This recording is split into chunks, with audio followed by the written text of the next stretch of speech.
Good morning students. आज हम आपकी पाठ्य पुस्तक गुलमोहर का पाठ 2 पढ़ेंगे, देश प्रेम का दाम। देश प्रेम का दाम जो कहानी है बच्चों, ये विभूति पटनायक जी की रचना है। इसमें इन्होंने बताया, देखो बच्चों, आपको पता है कि पहले हमारे देश पर अंग्रेज़ों का शासन था, ब्रिटिश सरकार का। उस शासन से मुक्ति पाने के लिए हमारे देश के अनगिनत लोगों ने अपने प्राणों की आहुति दी। उसके लिए बहुत संघर्ष किया, बहुत सारे युद्ध हुए और इन संग्रामों में, इन युद्धों में देश को स्वतंत्रता दिलाने में हमारे कई सारे लोगों ने अपने प्राणों की आहुति भी दी। ऐसे ही कई सारे स्वतंत्रता सेनानी रहे जिन्होंने देश को आज़ाद कराने के लिए संघर्ष किया और वो देश को आज़ाद देख नहीं पाए, उससे पहले ही वो चले गए दुनिया से। लेकिन कुछ ऐसे भी थे जिन्होंने देश की स्वतंत्रता को देखा, लेकिन देश की स्वतंत्रता के बाद उन्होंने एक जिस भारत का सपना देखा था, वो भारत उन्हें नहीं मिला। जिस भारत के लिए, जिस देश के लिए उन्होंने इतना संघर्ष किया, वो उन्हें नहीं मिला। इसी तरह से हमारे एक स्वतंत्रता सेनानी रहे नारायण दास जी। उनके ऊपर ये कहानी है बच्चों आपकी, देश प्रेम का दाम। जैसा वो अपने आज़ाद भारत को चाहते थे, उसके अलावा उन्होंने क्या क्या परिवर्तन देखे, आइए देखते हैं अपने इस पाठ में। सभी बच्चे अपनी बुक ओपन करेंगे, हम अब इस पाठ को पढ़ेंगे, देश प्रेम का दाम। सन 1942 के दिनों की बात है। महात्मा जी तथा स्वतंत्रता आंदोलन के अन्य नेता गिरफ्तार कर लिए गए थे। महात्मा जी यानी मोहनदास करमचंद गांधी, जिन्हें हम प्यार से बापू भी कहते हैं। तो 1942 की बात ये बता रहे हैं, जब गांधी जी को और स्वतंत्रता आंदोलन में भाग ले रहे अन्य नेताओं को भी गिरफ्तार कर लिया गया था। ब्रिटिश सरकार के विरुद्ध जन चेतना जगाने के इरादे से नारायण बाबू भूमिगत हो चुके थे। भूमिगत यानी कि वो छुप रहे थे। छद्मवेश मतलब झूठे वेश में उड़ीसा के एक छोर से दूसरे छोर तक आज़ादी की अलग जगाते घूम रहे थे। बच्चों, जिन लाइन्स को मैं अंडरलाइन कर रही हूँ वो आप भी अंडरलाइन करेंगे, ये सभी आपके डिफ़िकल्ट वर्ड्स हैं। अलग जताना यानी वो लोगों को जागरूक कर रहे थे आज़ादी के लिए। अंग्रेज़ सरकार ने उन पर 1000 रुपये के इनाम की घोषणा कर दी थी, यानी कि अंग्रेज़ सरकार ने उन पर इनाम भी रख दिया था कि उनका पता जो बताएगा उसे 1000 रुपये इनाम दिया जाएगा। घर पर पत्नी सौदामिनी और 2 वर्ष के बेटे सनातन के अलावा कोई नहीं था। देखो, उनके घर परिवार में उनकी पत्नी थी, उनका बेटा था। पुलिस बार बार सौदामिनी से पूछताछ करने आती थी। पिछले 2-3 महीनों में नारायण बाबू आधी रात में घंटे 2 घंटे के लिए 1-2 बार ही घर आए थे। देखो, ये बता रहे हैं कि उनके घर में उनका बेटा और पत्नी अकेले थे। बार बार पुलिस आती थी वहाँ पर, क्योंकि नारायण बाबू क्या हो गए थे, अज्ञातवास में चले गए थे, यानी भूमिगत हो गए थे। उनका कहीं पता नहीं था वो कहाँ रह रहे हैं। तो पिछले 2-3 महीनों में कभी कभी वो आधी रात को 1 घंटे 2 घंटे के लिए आ जाते थे घर पर, चुपचाप पुलिस से बचते बचाते बेटे और पत्नी से मिलने। स्त्री और बेटे को देखकर 2 बोल हिम्मत और सांत्वना देकर चले जाते थे। उनसे मिलते थे, उन्हें सांत्वना देते थे, हिम्मत देते और चले जाते थे। उस आधी रात को भी वे केवल घंटे भर के लिए ही घर आए। एक बार और देखिए, वो आधी रात को 1 घंटे के लिए घर आए थे। घर पर पहुंचने पर उन्होंने देखा कि सनातन बुखार से बेहाल पड़ा है। सनातन उनका पुत्र, देखिए नारायण दास जी हैं, ये इनका बेटा है सनातन और ये है पत्नी। उन्होंने देखा जब एक बार वो मिलने आए कि उनका पुत्र जो है बीमार है। सौदामिनी ने छलछलाए नेत्रों से कहा, तवे सी तपती इसकी देह छोड़कर कैसे जाओगे? उनकी पत्नी कहने लगी, अब देखो कितना तेज उसे बुखार है, वो तप रहा है, अब आप इसे छोड़कर यहाँ से कैसे जाओगे? रात बीतती तो डॉक्टर या वैद्यराज को दिखा देते, अब इस रात में क्या करूं, मुझे बहुत डर लग रहा है। तो वो कहने लगे कि रात खत्म हो जाती, सुबह होती तो मैं किसी डॉक्टर को या वैद्य को बुलाता, अब मैं इतनी रात को क्या करूं, मैं किस तरह से इसको डॉक्टर को दिखाऊं? आकाश में मेघ घिर रहे थे, परत दर परत अंधेरा सारे परिवेश को आशंका और भय से व्यग्र किए दे रहा था। परिवेश का अर्थ होता है बच्चों आसपास का वातावरण, व्यग्र मतलब भयभीत, डरा रहा था। मतलब आकाश में मेघ घिरे हुए थे, बादल थे, अंधेरा बढ़ता जा रहा था सारे परिवेश में, आसपास के माहौल में, और डरा रहा था वो। कोई आवारा कुत्ता रात के सोने रास्ते पर भौंक रहा था। देखो, वो उस समय बता रहे हैं कैसा माहौल था, कुत्ता भौंक रहा था। ऐसे में अकेली सौदामिनी के पास बीमार बच्चे को छोड़कर देश प्रेम की जलती आग में कूदने की हिम्मत नहीं हो रही थी। इस हालत में वो ये नहीं कर पा रहे थे कि इतने बीमार बच्चे को अपनी बीवी के भरोसे छोड़कर वो चले जाएं। सनातन अपनी नन्ही हथेलियों से उनका हाथ पकड़े था। बुखार तेज था, साथ में पुत्र स्नेह की उष्मा मिल गई। आगे वो बताते हैं कि उनके बेटे का बुखार बहुत तेज हो रहा था। उसने जैसे ही अपने पिता को छुआ, उसके पुत्र स्नेह की उष्मा उन्हें गर्मी मिल गई। घंटे भर में उस जगह को छोड़ अन्यत्र जाना था। उन्हें 1 घंटे बाद यहाँ से जाना था। नारायण बाबू इस निर्देश को भुला बैठे। वो भूल गए इस बात को कि उन्हें यहाँ से जाना है। सनातन को गोद में लेकर रात भर बैठे रहे। पूरी रात अपने बेटे को गोद में लिए बैठे रहे। सुबह पुलिस की सीटी सुनकर जगह बदलने की हिदायत याद आई। सुबह जब उन्होंने सुना पुलिस की सीटी, तो उन्हें याद आया कि उन्हें यहाँ से रात को निकलना था। मकान पुलिस के घेरे में था। पुलिस ने उन्हें चारों तरफ से घेर लिया था। पकड़े गए और 4 वर्ष जेल के अंधेरे में सड़ना पड़ा। पुलिस को पता था वो अंदर है, उन्हें पकड़ लिया गया। उसके बाद उन्हें 4 साल तक जेल में बंद रहना पड़ा। वे महात्मा गांधी के आह्वान पर नौकरी छोड़कर पूरे तन मन से स्वतंत्रता आंदोलन में कूद ही चुके थे। देखो, जब महात्मा गांधी ने शुरुआत की उन्होंने आंदोलन की, स्वतंत्रता आंदोलन की, तब नारायण दास जी ने नौकरी छोड़ दी और स्वतंत्रता के आंदोलन में कूद गए। अपने जीवन में देश को स्वतंत्र हुआ देखेंगे, जेल से छूट बेटे पोतों बहु नातियों को लेकर घर बसाएंगे, यह सपने में भी नहीं सोचा था।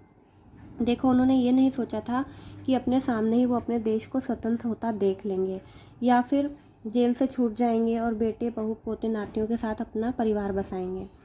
कभी कभी यह ख्याल जरूर आता था कि वे स्वतंत्रता सेनानी महाराणा की तरह जेल में बीमार पड़कर बिना इलाज के मर सकते हैं या फिर गोकुल भोल की तरह जेल वालों के दुर्व्यवहार के प्रतिवाद में आमरण अनशन कर शहीद हो सकते हैं। तब सनातन जरूर ब्रिटिश सरकार से लड़ेगा। उनके जीवन का आदर्श उनकी संतान को रास्ता दिखाएगा। देखो, अब ये क्या कहते हैं कि कभी कभी वो ये सोचते थे कि स्वतंत्रता सेनानी, देखो जब बच्चे ये जेल में बंद थे तो इन्हें एक और स्वतंत्रता सेनानी महाराणा मिले जो बहुत बीमार हो गए थे और जेल में ही वो बिना इलाज के मर गए, क्योंकि ब्रिटिश सरकार का शासन था तो वो वहाँ पर कैदियों को कोई भी सुविधा नहीं देते थे। जो जेल में बंद होते थे उन्हें ऐसे ही छोड़ देते थे। तो वो जो महाराणा थे वो भी स्वतंत्रता सेनानी थे, वो बीमार हो गए थे। ब्रिटिश शासकों ने उनके लिए कोई भी दवाई का इंतज़ाम नहीं, डॉक्टर का इंतज़ाम नहीं किया, उनका इलाज नहीं कराया और वो मर गए। एक और थे स्वतंत्रता सेनानी गोकुल भोल, वो भी जेल वालों के दुर्व्यवहार के प्रतिवाद में यानी कि विरोध में आमरण अनशन किया उन्होंने और वो भी शहीद हो गए जेल में ही। तो उन्हें लगता था कि इसी तरह से उनके साथ भी कुछ होगा, तब उनका बेटा सनातन ब्रिटिश सरकार से लड़ेगा। उनके जीवन आदर्श उनकी संतान को रास्ता दिखाएंगे, यानी कि जितने अच्छे आदर्श उन्होंने रखे थे अपने जीवन के, उसी तरह से उनकी संतान भी होगी। ये बातें वो सोचते थे, लेकिन मगर हो गया सब उलट पुलट, सब कुछ पलट गया था। देश स्वतंत्र हुआ। पत्नी के चल बसने के बाद उन्होंने बड़ी मुश्किल से सनातन को वकालत की पढ़ाई करवाई। देखो, वो कहते हैं देश को आज़ादी मिल गई, उनकी पत्नी की मृत्यु हो गई, तब उन्होंने अपने बेटे को वकालत पढ़ाई। उसे स्वाधीनता के प्रति जागरूक सच्चा आदमी बनाने की पूरी कोशिश की। जागरूक से अर्थ है यहाँ पे सतर्क करना, सावधान करना। मगर वह अलग ही राह पर चल पड़ा, लेकिन उनका बेटा उनकी तरह नहीं था, उसकी राह बिल्कुल अलग थी। वह भी औरों की तरह इस मान्यता का पक्षधर हो गया कि किसी तरह पैसे कमाकर अपना घर चलाओ। उसकी ज़िंदगी का मकसद भी सिर्फ पैसा कमाना हो गया, चाहे वो किसी भी तरीके से कमाया जाए। अपनी उन्नति में ही देश की उन्नति है। अपने श्रम से नहीं, श्रमिकों के कंधे पर चढ़कर बड़ा दिखने की चेष्टा करो। यानी कि वो कहते थे कि खुद की उन्नति में ही देश की उन्नति होती है। हमें मेहनत नहीं करनी चाहिए, दूसरों के कंधों पर चढ़कर बड़ा दिखने का प्रयास करना चाहिए। नारायण दास को यह सोचकर बेहद तकलीफ होती कि उन्हें ऐसे दिन भी देखने पड़ रहे हैं जब भोग ही जीवन का एकमात्र लक्ष्य बन चुका है। त्याग की बातें औरों को उपदेश देने के लिए ही रह गई हैं। अनेक स्वतंत्रता सेनानी आज़ादी के बाद देश की सत्ता हथियाने के लिए चुनावी लड़ाई में उतरे, मगर नारायण दास उनसे अलग ही रहे। देखो, ये चीज़ें वो देखते थे, उन्हें बहुत बुरा लगता था, बहुत तकलीफ होती थी। उनके साथ के और भी कई सारे स्वतंत्रता सेनानी थे जो आज़ादी के बाद सत्ता हथियाने में लगे हुए थे, लेकिन नारायण दास ने ऐसा कुछ नहीं किया। वो उन सब से अलग थे। बगीचे में पौधे उगाना, सूत काटना, अखबार और किताबें पढ़ना, इन्हीं में निमग्न होकर रह गए। देखो, उन्होंने यही काम किए।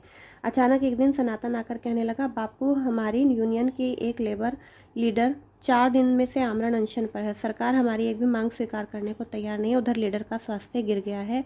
एक भी मांग पूरी न होने पर हमारी यूनियन के प्रति श्रमिकों की आस्था नहीं रहेगी, वे दूसरी यूनियन में चले जाएंगे। आप यदि मंत्री से कह देते तो 40 में से कम एक मांग सरकार मान लेती। अनशनकारी नेता की हालत खराब होती जा रही है। देखो, अब इनके बेटे ने इनसे सिफारिश करने को कहा। क्यों? क्योंकि ये स्वतंत्रता सेनानी थे, तो अगर ये चाहते तो आराम से उसका काम हो सकता था। नारायण दास ऐसे लोगों से बेहद घृणा करते थे जो फल का रस पीकर अनशन तोड़ने का लक्ष्य लेकर अनशन शुरू करते हैं। सनातन की बात सुनकर उनके चेहरे पर वही घृणा का भाव उभर आया, लेकिन उनको ये बातें अच्छी नहीं लगी जो उनके बेटे ने उनको कही। उन्होंने अपने बेटे से पूछा, मैं कौन होता हूँ मंत्री, मेरी बात क्यों रखेंगे? सनातन ने याद दिलाया, हमारे श्रम मंत्री जी स्वतंत्रता सेनानी थे, आपके साथ जेल में थे। आपने इस देश के लिए 3 बार में कुल 7 साल की जेल भोगी है, इसलिए वे आपकी ज़रूर बात रखेंगे। देखो, उनके बेटे ने याद दिलाया कि जो श्रम मंत्री हैं वो आपके साथ जेल में रह चुके हैं, वो भी स्वतंत्रता सेनानी हैं। आपने 7 साल तक जेल भोगी है स्वतंत्रता दिलाने के लिए देश को, तो वो आपकी बात ज़रूर मानेंगे। बेटे की दलील सुनकर नारायण दास गुस्से से लाल हो गए। बेटे को डपटते हुए सवालों की झड़ी लगा दी। देखो, उन्हें बहुत बुरी लगी ये चीज़, उन्होंने गुस्सा आया। उन्होंने बेटे को कहा, तुम क्या समझते हो, मैं व्यक्तिगत लाभ के लिए जेल गया था? वो कहते क्या मैं अपने लाभ के लिए जेल गया था, इसलिए देश की सेवा की थी क्या मैंने? उसकी क्या मंजूरी मांगी जाती है, क्या तुम्हें पता है? गोकुल भोल आमरण अनशन कर जेल में शहीद हो गया था, उसके जीवन का मूल्य चुकाया किसी ने? शुद्ध स्वार्थ के लिए वह भी अनशन तोड़ने का दिन तय करके जो लोग आमरण अनशन करते हैं उन्हें क्या सत्याग्रही कहा जाता है? बोलो, चुप क्यों हुए? तो देखो, उन्हें बहुत क्रोध आया और उन्होंने अपने बेटे से ही ये बातें की, उसके आगे ही सवाल खड़े कर दिए। सनातन बाहर से चुपचाप दिख रहा था, मगर भीतर भीतर क्रोध में थर्रा रहा था। उनके पुत्र को भी क्रोध आ रहा था, इसलिए उसने कोई उत्तर नहीं दिया उनकी बात का और वो वहाँ से चला गया। तो नारायण दास को अनुमान हो गया कि बेटे के साथ उनका जो थोड़ा बहुत अच्छा संबंध था वो भी खत्म हो गया है। नारायण दास आजकल अपने बेटे, बहू या संगी साथी किसी को ना ठीक से समझ पाते, न अपनी बात समझा पाते।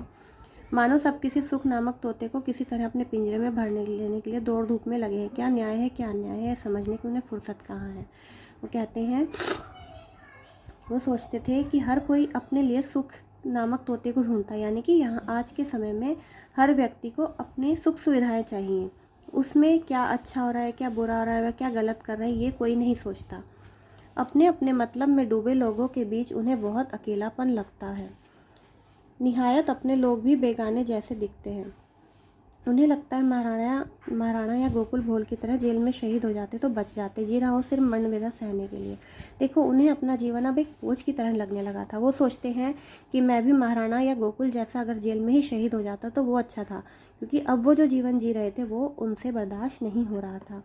उस दिन सनातन की पत्नी मधुमिता आकर बोली, पिताजी, मेरा ट्रांसफ़र कोरापुट के पहाड़ी जंगली इलाके में हो गया है, यदि मंत्री से कह देते तो कैंसिल हो जाता। देखो, उनकी बहू ने भी उन्हें सिफारिश करने को कहा।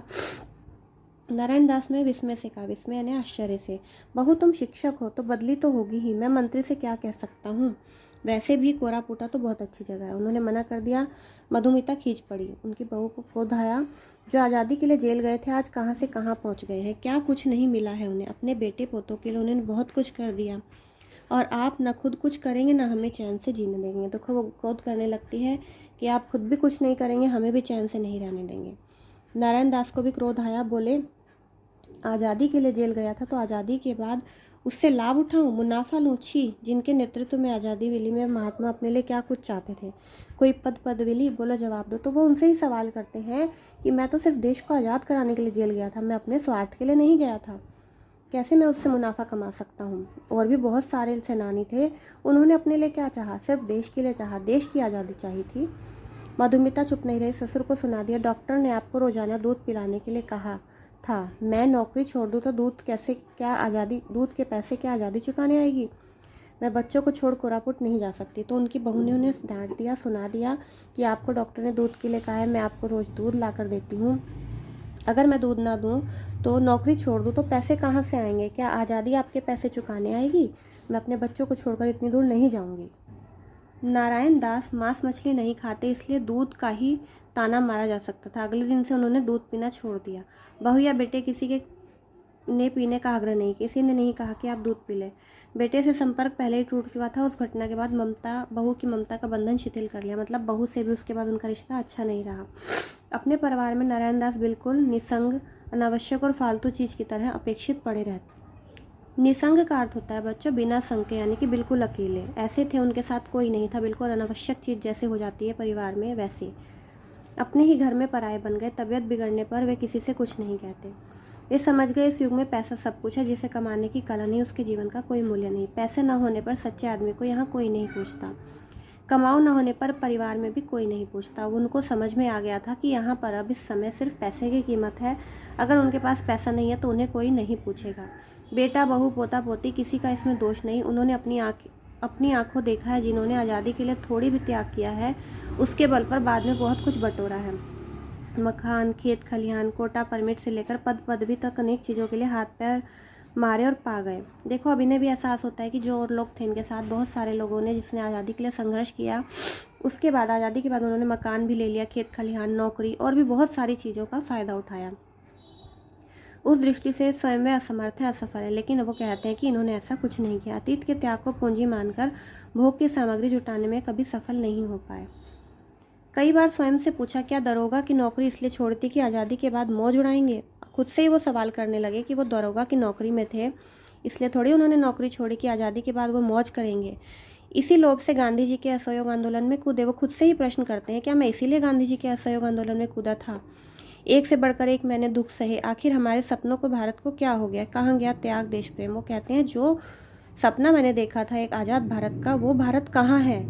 देश में त्याग या देशवासियों में देश प्रेम की भावना कहाँ चली गई? उनकी आंखें आंसुओं से धुंधला गई। जीने का लोभ फीका होता जा रहा है। महाराणा गोकुल भोल जैसे सैकड़ों गांधीवादी लोग उनकी आंखों के आगे उभर रहे हैं। मन ही मन उनसे ईर्ष्या हो जाती है। तो ये कहते हैं, महाराणा गोकुल भोल जैसे, यानी कि जिस तरह से वो स्वतंत्रता सेनानी थे जो शहीद हो गए, उसी तरह से और जो स्वतंत्रता सेनानी थे उन्होंने क्या किया? अपने लिए सारी सुख सुविधाएं बटोर ली। उन्हें ईर्ष्या होने लगती है। बार बार ये शब्द फूटते हैं, आप सब भाग्यवान हैं, देश का अधोपतन देखने से पहले ही चले गए। वो सोचते हैं उन लोगों के लिए कि आप सब बहुत खुशकिस्मत हैं जो देश की गिरावट को देखने से पहले ही चले। अधोपतन यानी गिरावट के, गिरता हुआ देश देखने से पहले चले गए। देशवासियों को प्रेम ही देते रहे। मेरी तरह उनके लिए या उनके संताप का दुर्भाग्य कभी नहीं झेलना पड़ा। वो कहते हैं, जो लोग चले गए आज़ाद होने से पहले ही, वो ज़्यादा भाग्यशाली हैं। उन्हें इस तरह से परेशान नहीं होना पड़ा जिस तरह से मैं हो रहा हूँ। अक्षरों में नारायण दास अस्वस्थ हैं, पढ़कर मधुमिता चौंक उठी। उसके तुरंत स्कूल से छुट्टी ली, कुछ फल और दवाइयाँ सहित कटक आ गई। देखो, वो वहाँ से चली गई थी। अखबार में उसने पढ़ा, खबर छपी थी कि उसके ससुर बीमार हैं। वो वहाँ तुरंत आ जाती है। पत्नी को अचानक देख सनातन हैरान होकर पूछता है, आज जो तुम्हारी छुट्टी नहीं थी, फिर अचानक इधर कैसे चली आई?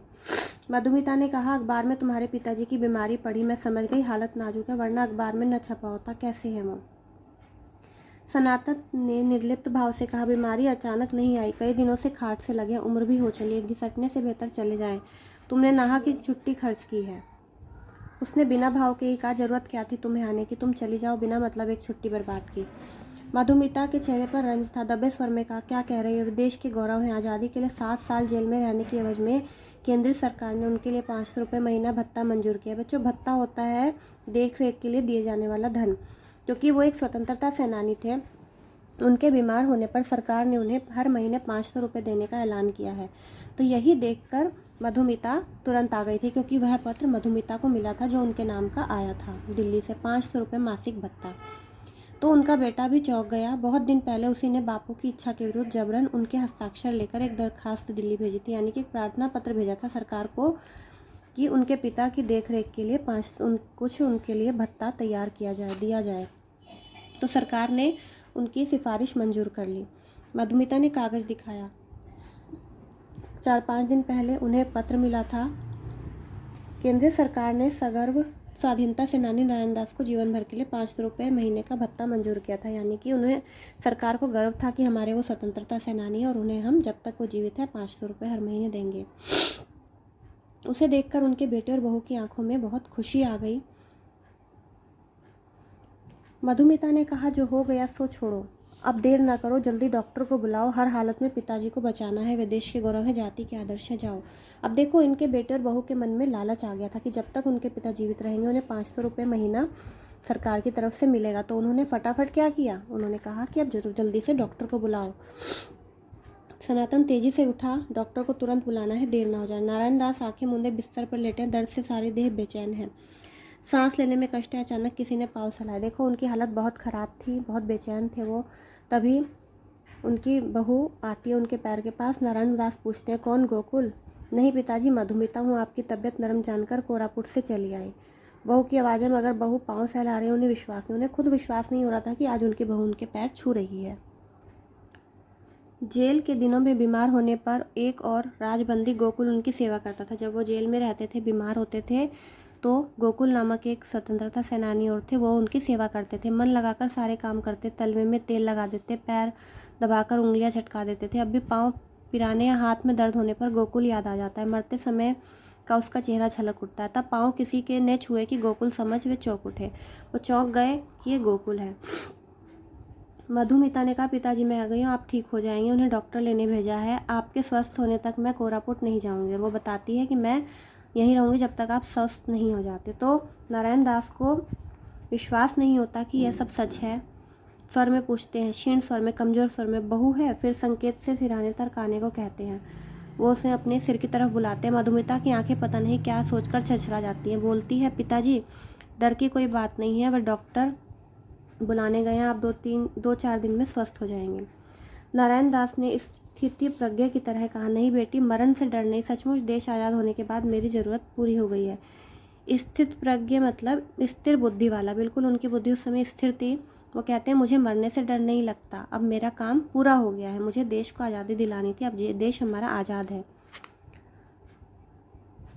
मधुमिता खुद को संभाल नहीं पाई, कहने लगी, पिताजी ऐसा न कहें, देश गुमराह हो रहा है। गुमराह यानी रास्ता भटकना। अभी आपको जीना होगा, बहुत दिन रहना होगा।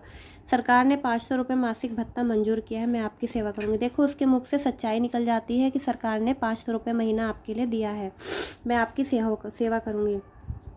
जैसे ही उन्होंने ये बात सुनी कि सरकार ने 500 रुपये हर महीने देने हैं, उनकी छाती में हुक उठी, तन मन दर्द से भर गया। उन्हें बहुत दर्द हुआ।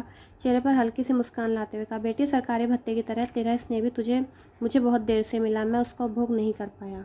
और उनकी प्राण उनके निकल गए। मधुमिता ने देखा, ससुर के चेहरे का रंग अचानक बदल रहा है। आंखें मूंद गई। चेहरा सचमुच किसी शहीद की तरह है, उन शहीदों की तरह जिनके चेहरे मधुमिता ने सिर्फ किताबों के पन्नों में देखे हैं। देखा आपने बच्चों, नारायण दास जी कितना अच्छा एक स्वतंत्र भारत चाहते थे, लेकिन उन्हें कैसा देश मिला। जिस देश के लिए उन्होंने सपने देखे थे, उससे बिल्कुल विपरीत।